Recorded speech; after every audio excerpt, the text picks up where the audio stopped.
Jesus!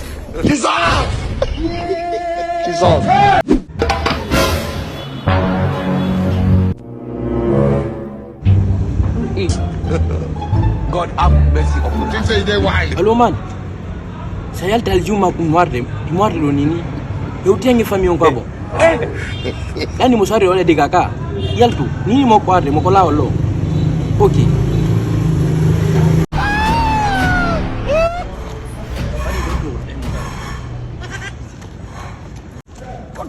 Onto moniyade. Daiga. Onto moniyade.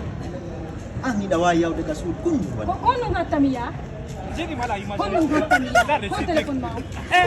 Telefon ang ono ka sham. Mo ka shamba. Mi no dima ham mi ronki haydeta. Har la lotade. Mi windani ma jaba.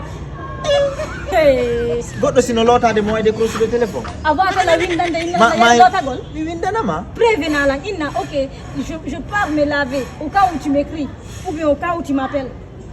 Mais botono non si woni no quelque chose de 30 à 40 minutes mi no dani. Angi dandi sahari no natika kurdo ko ngi de gawa na da. Ni no dari lang kono ko goro dane wo ko ni wayle. Ni accata hendu woto ni fama. Ni no dima etali ni windani ma ajaba 5 minutes ajaba. Debarka. No dunga duma do. Dunga dilando. Dar gol ko ni jokkuda. Nyande mi windam ma mi noddu ma ƴettuɗa 5 minutes jaba golla ma 5 minutes nottu golla mi débarque ka mondo blanca mi risque pas mane mi ala ide akita yana bien tu vas t'asseoir un peu je refuse je n'irai nulle part je t'ai venu voir ce que tu étais en train de foutre chez toi j'étais en train de me laver ok fallait me dire non pourquoi tu vas oui, pas venir mais quand tu te laves tu peux pas dire à quelqu'un que tu te laves fallait me laisser un message avant de rentrer dans la douche. Il n'y a pas de problème, désolé.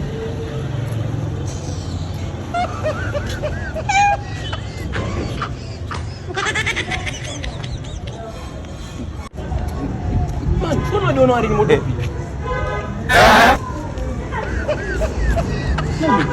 No, na. Mandarga. Man da sulanga. Lani.